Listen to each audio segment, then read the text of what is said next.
అందరికీ నమస్తే. ఆర్యవేశ సోదర సోదరీమణులకు పెద్దలకి నా నమస్కారాలు.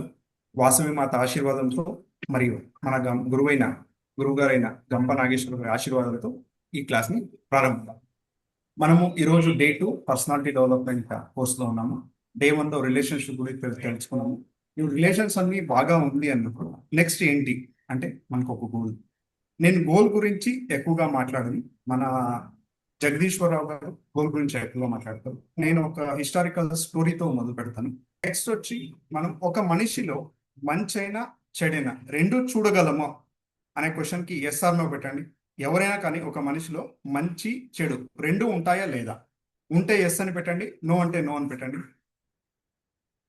Yes yes yes.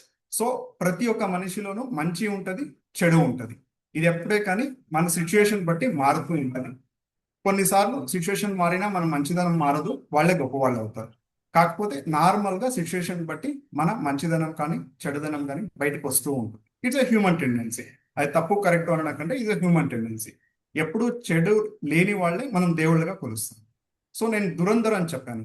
మన మహాభారతంలో మనం ఒక తీక్ష్ణంగా మనం చూస్తే మనకు ఒక దురంధర్ కనిపిస్తారు. అదే శకుని. శకుని దురంధర్ అని ఎందుకు అంటున్నానంటే తను గాంధార దేశం నుండి ఎక్కడికి వచ్చాడు? హస్తినాపురానికి వచ్చాడు. సో కురు వంశాన్ని నాశనం చేయడానికి వచ్చాడు. అవునా కదా? సో తన దేశంలో తన ఫ్యామిలీని తన రాజ్యాన్ని పోగొట్టుకొని తను హస్తినాపురానికి వచ్చి కురు వంశాన్ని నాశనం చేయడానికి వచ్చాడు.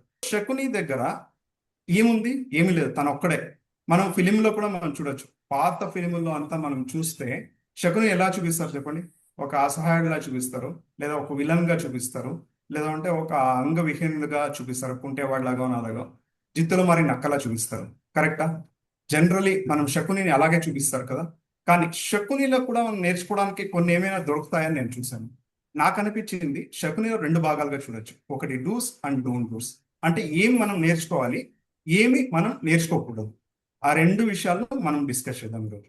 సో నేను ఎందుకు ఇది గోల్ టాపిక్ నేను శకుని ఎంచుకున్నానంటే శకుని తన లక్ష్యం ఒకటే పెట్టుకున్నాడు. ఏంటి? కురువంశ నాశనం. అదొక్కటే తన లైఫ్ అంబిషన్ గా పెట్టుకున్నాడు. దాని గురించే తన లైఫ్ అంతా స్పెండ్ చేశాడు. దాని గురించే తను చనిపోయాడు. ఇది అందరికీ తెలిసిన విషయమే. ఏంటి? శకుని ఫ్యామిలీ డిస్ట్రాయ్ అయింది కురువంశం నుంచి. సో కురువంశాన్ని తను నాశనం చేయాలి. ఈ ప్రాసెస్ లో తను ఏమేం చేయగలిగాడు, ఎలా సాధించగలిగాడు? ఫస్ట్ ఆఫ్ ఆల్ సాధించగలిగాడా అంటే నా ప్రకారం అయితే ఎస్, సాధించగలడు. అందుకే కురుక్షేత్ర యుద్ధం జరిగింది. తన ఇన్వాల్వ్మెంట్ లేకుండా కురుక్షేత్ర యుద్ధం జరుగుతుంది అని కల్పించుకోవడం కూడా చాలా కష్టం. So he has played a very vital role in Kurukshetra. అక్కడ దాకా తీసుకురావడానికి కారణమే తను. సో తను అనుకోవడానికి తను సాధించాడు. అంటే తన గోల్ ని తను సెట్ చేసుకున్నాడు, దాన్ని సాధించాడు. ఈ సాధించే దీంట్లో మనము ఏం నేర్చుకోగలం అని మనం చూస్తే దాన్ని నేను 5 పార్ట్ల నాకు అనిపించింది, 5 భాగాలుగా మనము చూడొచ్చు అనిపించింది. ఒకటి ఏంటంటే క్రిస్టల్ క్లియర్ గోల్. అంటే తనకు లక్ష్యం పట్ల నిర్దేశం ఏం కావాలి అన్నది తనకు వెరీ క్లియర్ అనమాట. సో అక్కడ అంబిగ్యూటీ లేదు. తను ఏమనుకున్నాడు? కురువంశాన్ని నాశనం చేయాలి అనే ఒకే ఒక లక్ష్యంతో తను పనిచేశాడు. స్పష్టంగా ఉంది. So crystal clear. అంటే మనం ఏదైనా ఒకటి గోల్ పెట్టుకున్నప్పుడు దాని గురించి మనం వర్క్ చేయాలి. వర్క్ చేసినప్పుడే మనకి ఏదైనా దొరుకుతుంది. సో మనకు క్లారిటీ ఉండాలి. ఏదైనా ఒక గోల్ పెట్టుకున్నప్పుడు మనకు ఒక క్లారిటీ అనేది చాలా ఇంపార్టెంట్. ఎలా శకుని గోల్ పెట్టుకున్నాడో మనం కూడా మన జీవితంలో ఒక గోల్ అనేది మనకు ఉంటుంది. కాకపోతే దాని పట్ల మనకు క్లారిటీ ఉండాలి ఎప్పుడే కానీ. That is very important. So మీరు ఎవరైనా సక్సెస్ఫుల్ పీపుల్ని చూడండి, వాళ్ళకి ఏం కావాలి అనే దాని గురించి ఎప్పుడు అంబిగ్యూసీ ఉండదు, ఎప్పుడు క్లారిటీ ఉంటుంది. సో నాకు ఇదే కావాలి, ఇక్కడికే నేను వెళ్ళాలి అనే క్లారిటీ ఉంటుంది. ఇన్ బిట్వీన్ ప్రాసెస్ చేంజ్ చేస్తారు, కానీ వాళ్ళ గోల్ని వాళ్ళు ఎప్పుడూ చేంజ్ చేయరు. So that is very important. So Shakuni చెప్పే ఫస్ట్ లెసన్ ఏంటి అంటే క్రిస్టల్ క్లియర్ క్లారిటీ. మనం చేసే విషయంలో, మనం చేసే గోల్లో, తీర్చుకునే గోల్లో మనకు క్లారిటీ ఉండాలి. ఏం కావాలి అనే విషయాన్ని మనం తెలుసుకొని ఉండాలి. సెకండ్ వన్, మనం ఏదే డెసిషన్ తీసుకోవాలన్నప్పుడు every decision should be supported to the goal. ప్రతి నిర్ణయం కూడా లక్ష్యం వైపు తీసుకుంటూ వెళ్ళాలి. సో మనకు లక్ష్యం ఎప్పుడు క్లారిటీ ఉంటుందో మన నిర్ణయం కూడా ఒక ఒక ప్రతి స్టెప్ కూడాను ఆ లక్ష్యం వైపే మనం తీసుకుంటూ వెళ్తూ ఉంటాం. సో మన డెసిషన్స్ కూడా అప్పుడే ఉండాలి. సో ఈ డెసిషన్స్ అనేటప్పుడు ఏమేమి ఉంటుంది? ఒకటి కమ్యూనికేషన్ ఆర్ కన్వర్జేషన్, మన సంభాషణ. సో మనం సంభాషణని కూడా మన డెసిషన్కి ఏం కావాలి అనే దాన్ని చూస్ చేసుకుంటూ వెళ్ళాలి. ప్రణాళిక, మన ప్లాన్ కూడా మన డెస్టినేషన్ టువర్డ్స్ ద గోల్ ఉండాలి. దెన్ అలయన్స్, దట్ ఈస్ కూటమి. మనం ఎవరితో పాటు ఉంటున్నాము, ఎవరితో స్నేహం చేస్తున్నాము, ఎవరితో కనెక్ట్ అవుతున్నాము. మీరు ఈ పాయింట్స్ మీరు శకునితో చూస్తే తను ఏం చేశాడు? సంభాషణ ఎవరితో ఎక్కువగా చేసేవాడు? ఎవరైనా చెప్పగలరా? సంభాషణ ఎక్కువగా ఎవరితో చేసేవాడు? చాట్ బాక్స్ లో పెట్టండి చూద్దాము. దుర్యోధనతో ఎక్కువగా సంభాషణ చేసేవాడు. ప్రణాళిక కూడా తను దుర్యోధని ద్వారానే ఎగ్జిక్యూట్ చేసేవాడు. దెన్ అలయన్స్, మీరు అలయన్స్ అని చూస్తే ఎంటైర్ కురువంశమే తన alliance, especially with respect to Gandhari sons. వాళ్ళు ఏమున్నారో that is his alliance, very strong alliance. తనతో పాటు ఇంకొకరిని యాడ్ చేసుకున్నాడు. ఎవరు చెప్పండి చూస్తాం. దుర్యోధనుడు అండ్ బ్రదర్స్ కాకుండా ఇంకొకరు యాడ్ అవుతారు ఎప్పుడే కానీ. కర్ణుడు, ఎగ్జాక్ట్లీ. సో వీళ్ళందరితో అలయన్స్ తో పాటు కర్ణుడు కూడా తను యాడ్ చేసుకున్నాడు. So he know the strength of Karna. ఎందుకంటే లాయల్టీలో తనకు మించిన లాయల్టీ ఇంకొకటి లేదు. సో తన అలయన్స్ ని అంత గట్టిగా మార్చుకున్నాడు తన గోల్ సాధించడానికి. మనం ఏం చేయొచ్చు, మనం మన గోల్ని అచీవ్ చేయడానికి మనకేం కావాలి, ఎవరు వ్యక్తులు కావాలి, మనకేం వ్యూహం కావాలి అనే క్లారిటీ మనకు ఉండాలి. Second one, third one is patience. ఇప్పుడు మీరు మహాభారతం చూస్తే మన శకుని ఇక్కడికి వచ్చిన తర్వాత, దుర్యోధన కొలువుకి వచ్చిన తర్వాత ఎన్నో ఏళ్ల తర్వాత కురుక్షేత్రం యుద్ధం జరిగింది. తను వచ్చిన వెంటనే ఎక్కడ యుద్ధం జరగలేదు. సో పేషెన్స్ గా వెయిట్ చేశాడు. ఎందుకు వెయిట్ చేశాడు అంటే తన ఉద్దేశం ఒకరినో ఇద్దరు నాశనం చేయడం కాదు, ఎంటైర్ డైనాసిటీ, కురు డైనాసిటీ అంటే కురు వంశాన్ని నాశనం చేయడం తన ఉద్దేశం. కాబట్టి తను పేషెన్స్ గా వెయిట్ చేశాడు. సో మనం ఇక్కడ నేర్చుకోవడానికి ఏముంది? మనం పేషెన్స్ గా ఉండాలి. మన లక్ష్య సాధన చేయాలంటే పేషెన్స్ అనేది చాలా ఇంపార్టెంట్. మనం ఈ రోజు అనుకున్నాం కదా అని రేపు రిజల్ట్స్ రాదు. దానికోసం మనం కష్టపడాలి. ఇమీడియట్ గా మనం ఏదో ఒక యాక్షన్ తీసుకోవడం వల్ల రిజల్ట్స్ రాకపోవచ్చు, బట్ ప్రయత్నిస్తూనే ఉండాలి. సో మన సంబంధాలని మనం గట్టిగా పెట్టుకోవాలి. సో ఇప్పుడు చూడండి, మన శకుని ఎంత గట్టిగా పెట్టుకున్నాడంటే తను ఏ మాట ఎవరికి చెప్పినా తన అసోసియేషన్ అలయన్స్ లో తను వాళ్ళందరూ వినేవాళ్ళు. సో అంత గట్టిగా పెట్టుకున్నాడు. So that should be the attitude of an goal setting. మనం గోల్ సెట్ చేసుకుని దాని వైపు మనం వెళ్ళాలనుకున్నప్పుడు అంత పేషెన్స్ గా ఉండాలి, అంత నిబద్ధతగా ఉండాలి. Next strategy. స్ట్రాటజీ చాలా ఇంపార్టెంట్ అండి. నేను ఇందాకే చెప్పాను, శకుని దగ్గర ఏముందండి తను గెలవడానికి? తన దగ్గర ఏం లేదు. ఉన్నది ఏమంటే తనకి దృఢమైన సంకల్పం ఉంది, తన తండ్రి ఆశీర్వాదం, పాచికల రూపంలో తన ఆశీర్వాదం ఉంది. ఆ రెండు తప్ప తన దగ్గర ఇంకేమైనా ఉందా? బలవంతుడా, రాజ్యమా, లేదా ఇంకేమీ లేదు. తన దగ్గర ఉన్నది లక్ష్య సిద్ధి కోసం దృఢమైన సంకల్పం, తన తండ్రి ఆశీర్వాదం. ఈ రెండితోనే తను స్ట్రాటజీ చేశాడు. సో ఎంతో మంది అనుకుంటాం మనం బార్న్ టాలెంట్ కాదు, లేదంటే నాకు పుట్టకతోనే ఏది రాలేదు, సో ఎలాగా అనేసి. Talent is might be by birth, but మన strategy always can beat the talent. So మన స్ట్రాటజీ అనేది ఎలా ఉండాలి అంటే, మన బిజినెస్ లో కానీ లేదా మనం ఏదో పోటీలో ఉన్నప్పుడు కానీ మన స్ట్రాటజీ అనేది ఇంపార్టెంట్. మన స్ట్రెంగ్త్ కంటే strategy plays a vital role. మనం ఎప్పటికైనా స్ట్రాటజిక్ గా ప్లే చేయాలి. మనం అచీవ్ ఏం చేయాలనుకున్నామో దాన్ని స్ట్రాటజిక్ గా మనం ప్లేస్ చేస్తూ వెళితే మనం ఆటోమేటిక్ గా ఆ గోల్ ని రీచ్ అవ్వడానికి చాలా ఛాన్సెస్ ఉంటుంది. సో మనం ఎప్పుడూ నిరాశ పడకూడదు. ఏంటి మనకి టాలెంట్ లేదే, అది లేదే, ఇది లేదే అని. అవసరం లేదు. మనకేం కావాలి? ఫస్ట్ ఇంటెలిజెన్స్ ఉండాలి, దానికి తగ్గట్టు ప్రణాళిక అంటే ప్లానింగ్ ఉండాలి. సో మనం ఇంటెలిజెన్స్ ని ప్లానింగ్ ని కలగలిపితే we can overwrite the talent. మనకి టాలెంట్ లేకపోవచ్చు, బట్ ఇంటెలిజెన్స్ అండ్ ప్లానింగ్ ఈ రెండు మనం కరెక్ట్ గా యూటిలైజ్ చేయగలిగితే డెఫినెట్లీ వీ కెన్ బీట్. మీరు ఇప్పుడు చూస్తే మహాభారతంలో భీష్ముడు చాలా బలవంతుడు, అర్జునుడు సుపీరియర్ వారియర్, తనకు మించిన ఇంకా ఇది లేదు, ఆర్మీ లేదు. భీష్ముడు తను కూడాను చాలా పెద్దవాడు. ఇలాంటి వాళ్ళ మధ్యలో తను ఒక్కడు వెళ్ళి స్ట్రాటజీ చేసి, ఎందుకంటే భీష్ముడికి తెలియని విషయం ఏమైనా ఉందా?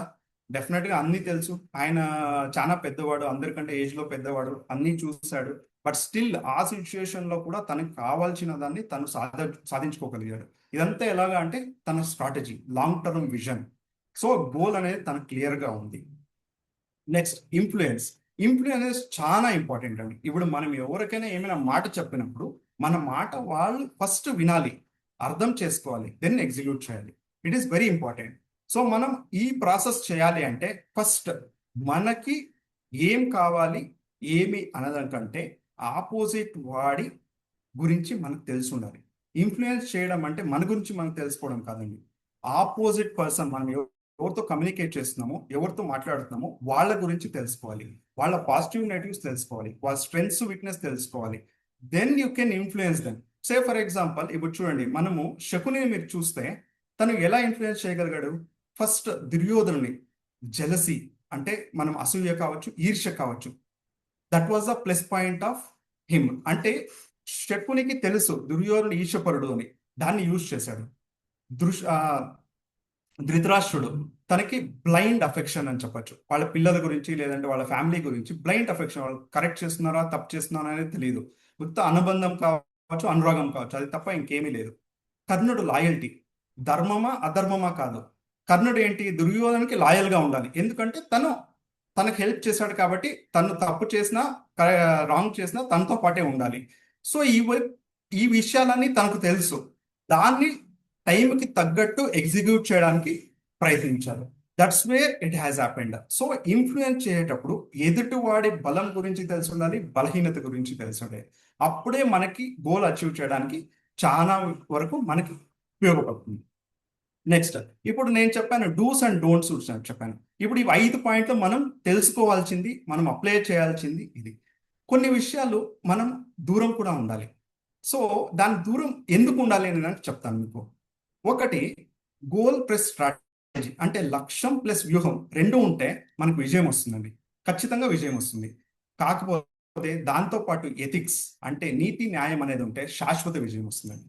సో మనము ఇక్కడ శకుని సాధించగలిగాడు, బట్ ఎండ్లో ఎంజాయ్ చేయగలడా? లేదు. కురుక్షేత్రం తను కూడా చనిపోయాడు.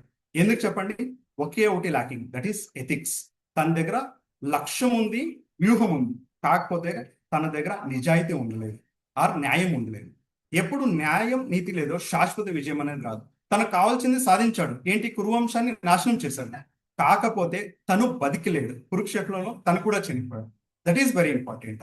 మనం సక్సెస్ అవ్వాలి, విజయం అచీవ్మెంట్ సాధించాలి అంటే మన గోలు స్ట్రాటజీతో పాటు మన ఎథిక్స్ కూడా చాలా ఇంపార్టెంట్. ఎథిక్స్ ఉంటేనే మనం ఎప్పటికైనాను లాంగ్ టర్మ్లో మనం బతికున్న నాళ్ళు మనల్ని మనం చూసుకున్నప్పుడు మనకు బేజారు అవుతుంది.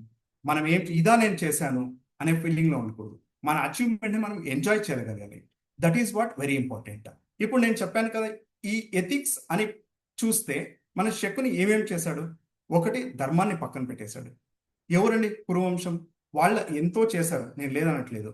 కాకపోతే కురువంశం తన సిస్టర్, అంటే తన అక్క బిడ్డలే, లేదా వాళ్ళ ఫ్యామిలీ వాళ్ళే. సో వాళ్ళు కూడా రివర్స్లో చేశారు, బట్ తను అది చేయకుండా ఉంటే తను దేవుడయ్యేవాడు. అందుకే ఇప్పుడు as a normal human being మనం చూస్తున్నాము. అవునా కదా? మన హిస్టరీ బుక్స్లో ఎక్కడైనా శకుని గురించి ఎక్కువ మాట్లాడడం వింటామా? లేదు. తన అంతా చేసినా కూడా దాంట్లో స్థానం చాలా చిన్నగా ఒక క్యారెక్టర్ లాగా ఉంటుంది అంతేనే, మెయిన్ రోల్గా ఉండదు, ఎక్కడో ఒక మూలలో ఒక క్యారెక్టర్ లాగా ఉంటుంది. దెన్ నీతి, ఎథిక్స్ వదిలేశాడు. ఎథిక్స్ అనేది తను పట్టించుకోలేదు. తనకేం కావాలి, గోల్ అచీవ్ చేయాలి అనుకున్నాడు, కానీ ఎథిక్స్ ఎప్పుడూ తను పట్టించుకోలేదు. నీతి ఎప్పుడూ లేదు, దట్ ఈస్ ఎథిక్స్ ఎప్పుడూ లేదు. ఇంటిగ్రిటీ, నిజాయితీ, ఇది చేయడం కరెక్టా కాదా, నిజాయితీనా కాదా అన్న గురించి క్వశ్చన్ చేసుకోలేదు, ఎప్పుడూ చేసుకోలేదు. తన గోల్ సాధించడం ఏం కావాలో అది చేస్తూ వెళ్ళాడు అంతేనే, ఇవన్నీ పక్కన పెట్టేశాడు. నెక్స్ట్, కరుణ, కంపాషన్, దయ లేనేలేదు. దయ అనే విషయం లేనేలేదు. సో ధర్మం, నీతి, నిజాయితీ, దయ, ఈ 4 విషయాలు పక్కన పెట్టేశాడు. So this are the 4 things he ignored or never taken into the account. So దానివల్ల ఏమైంది, తను అచీవ్మెంట్, తను సక్సెస్ పొందగలిగాడు, బట్ తను ఎంజాయ్ చేయగలగడా అంటే లేదు. ఎందుకంటే కురుక్షేత్ర యుద్ధం ఎండ్ అయ్యే లోపల తను కూడా చనిపోయాడు. సో తను అనుకున్నది సాధించాడు, బట్ ఎంజాయ్ చేయలేకపోయాడు. So it is very important. మనం చేసిన లక్ష్యాన్ని మనం ఎంజాయ్ కూడా చేయాలి కదా, మనం ఉండి చూస్తే కదా ఆ విజయాన్ని. మనం లేకుండా చూసి ఏం ప్రయోజనం చెప్పండి, దానికి ఏం ఉపయోగం లేదు. So goal without values is dangerous. మనం ఏదో ఒక గోల్ పెట్టుకుంటాం, లేదా లక్ష్యం పెట్టుకుంటాం, బట్ వాల్యూస్ లేకపోతే దానికి ఏమి ప్రయోజనం లేదండి. It's very dangerous. Values without goals, direction less. మన దగ్గర వాల్యూస్ నిజాయితీగా ఉన్నాం, అన్నీ ఉన్నాం, బట్ గోల్ లేదు. దాని నుంచి ఎవరికి ఉపయోగం అండి? ఎవరికి, నాకు కూడా ఉపయోగం లేదు. So it's directionless. మనం ఎటువైపు వెళ్తున్నామో, ఏం చేస్తున్నామో ఏమీ తెలియదు. So success comes when goals meet the ethics. రెండు ఉండాలి, గోల్స్ ఉండాలి, ఎథిక్స్ ఉండాలి. Then only will feel the success. Success ఎన్నో రకాలుగా వస్తాయి. దొంగలు కూడా సక్సెస్ అండి. ఒక ఇంట్లో మనం దొంగతనం చేస్తే దాన్ని సక్సెస్ గా ఫీల్ అవుతాడు, ఖుషిగా ఫీల్ అవుతాడు. Is it ethical? లేదు. అదే మనం కష్టపడి ₹1 సంపాదించి ఆ గోల్లో ₹1 యాడ్ అయితే మనకి ఎంత ఖుషి ఉంటుందండి. That is very important. So ethics లేని సక్సెస్ వాల్యూ లేదు. ఇప్పుడు ఓవరాల్ గా మనం చూస్తే కొన్ని పాయింట్స్ మనం హైలైట్ చేసుకోగలం. ఒకటి, ఏకాగ్రత. ఏకాగ్రత అనేది చాలా ఇంపార్టెంట్. మనం పెట్టిన గురి గురించి మనం ఎప్పుడూ కానీ మర్చిపోకూడదు. సెకండ్ వన్, మనకు కావాల్సిన నైపుణ్యాన్ని ఎప్పుడెప్పుడు బలపరుచుకుంటూ వెళ్ళాలి. ఫర్ ఎగ్జాంపుల్, నాకు ఇప్పుడు ప్రజెంట్ చేస్తున్నాను. ఎన్నో విషయాలు నాకు తెలిసేది కాదు. TTWS లో చేరిన తర్వాత ఎన్నో విషయాలు నాకు తెలిసింది. సో మనము మన స్కిల్ని ఎప్పటికప్పుడు చేర్చుకుంటూ చేర్చుకుంటూ యాడ్ చేసుకుంటూ స్కిల్ డెవలప్మెంట్ చేసుకుంటూ వెళ్ళాలి. It's a journey. ఎప్పటికీ ఇది ఎండ్ కాదు. అలాగే ధర్మంగా చేసుకుంటూ వెళ్ళాలి. మనం ఏం పని చేసినా కూడా ధర్మంగా చేసుకుంటూ వెళ్ళాలి. మనకు తెలుసండి ధర్మం ఏంటి. సత్యం ఒకటి అందరికీ తెలుసు. కాకపోతే ధర్మం అనేది ఒక మనిషి నుంచి ఒక మనిషికి మారుతూ ఉంటుంది. ఇప్పుడు రామాయణంలో ఉండే ధర్మం వేరే, మహాభారతంలో ఉండే ధర్మం వేరే, ఇప్పుడు అట్ ప్రజెంట్ నడుస్తున్న ధర్మం వేరే. కాలానికి తగ్గట్టు ధర్మం చేంజ్ జరుగుతూ ఉంటుంది. కాకపోతే సత్యం ఎప్పుడు ఒకేలాగా ఉంటుంది. సో మనము శకుని చూసి నేర్చుకోవాల్సింది ఏకాగ్రత, అర్జునుని చూసి నేర్చుకోవాల్సింది నైపుణ్యం, కృష్ణుని చూసి నేర్చుకోవాల్సింది ధర్మం. ఈ ముగ్గురిని మనము రోల్ మోడల్స్ గా పెట్టుకున్నాం అనుకోండి, ఇంకా మనకి ఇంకేమీ అవసరం లేదండి. ఆటోమేటిక్ గా మనం ఏం కావాలో అది సాధిస్తూ వెళ్తూ ఉండొచ్చు టైం టు టైం. నేను ఈ ధర్మం న్యాయం అనేది సబ్జెక్టివ్. సో ప్రతిసారి మన విషయంలో మన సిచ్యుయేషన్ కి తగ్గట్టు మారుతూ ఉంటుంది. కానీ సత్యం అనేది ఎప్పుడూ అలాగే ఉంటుంది. సో సత్యం అనేది చేంజ్ అవ్వదు. ఇప్పుడు నేను సుమన్ అనేది సత్యం అయితే నేను సుమన్ అంతే. మంచివాడా చెడ్డవాడా అనేది ఎప్పటికీ ఇట్స్ అ సబ్జెక్టివ్, చేంజ్ అవుతూ వెళ్తూ ఉంటుంది. సో సో మన గోల్ సెట్టింగ్ ఆర్ లక్ష్య నిర్దేశం చేసినప్పుడు ఇవన్నీ పాయింట్స్ మనం ప్రతి ఒక్కసారి మనం యోచించాలి. క్లారిటీ క్లారిటీ నుంచి, డెసిషన్స్ తీసుకునే నుంచి, పేషెన్స్ కావచ్చు, స్ట్రాటజీస్ కావచ్చు, ఇన్ఫ్లుయెన్స్ కావచ్చు. ఈ 5 points are very crucial in our decision making. మనం ప్రతిసారి చేసినప్పుడు చేయాలి. ఇప్పుడు ఫర్ ఎగ్జాంపుల్, మన డైలీ రొటీన్లో మనం యోచన చేస్తే ఫస్ట్ మనం ఏం యోచన చేస్తాము? జిమ్కి వెళ్దాం రేపు, లేదా యోగా చేద్దాం, వాకింగ్ చేద్దాం. It is small goal, daily routine. చాలా మందికి ఇది ఉంటుంది. కాకపోతే మనము ఎంత క్లారిటీగా, ఎంత డెడికేషన్గా దాన్ని చేస్తున్నాము. మనకి ఏదో ఆ టైంలో పని పడింది అంటే ఫస్ట్ మనం స్కిప్ చేసేది ఏం చెప్పండి? యోగానో లేదా జిమ్కి వెళ్ళడం, వాకింగ్ వెళ్ళడం, అదే స్కిప్ చేస్తాం. కొంతమంది పూజ అలవాటు కూడా ఉంటుంది, కొందరు పూజ చేయడం కూడా ఉంటుంది. వాళ్ళు కూడా పూజని స్కిప్ చేస్తూ ఉంటారు. సో మనం ఏంటి, ఏది ప్రయారిటీ అని మనం డిసైడ్ చేస్తామో అది గోల్. సో మన ప్రయారిటీ, ఇప్పుడు నేను ఫిట్గా ఉండాలి అనేది నాకు ప్రయారిటీ అయినప్పుడు, ఆ టైం కాకుండా ఇప్పుడు 5 o'clock నేను డైలీ చేస్తున్నాను, ఆ టైం 5 o'clock వేరే పని ఉంది అంటే 4 o'clock లేవాలి, ఆ పని పూర్తి చేసుకోవాలి. That is goal. నేను దాన్ని స్కిప్ చేస్తున్నాను అంటే then what is the meaning of goal? మన గోల్కి మనం విలువ ఇవ్వట్లేదు. మనం ఎప్పుడు విలువ ఇవ్వమో అది మనకు సక్సెస్ గా మారడానికి అవకాశం లేదు.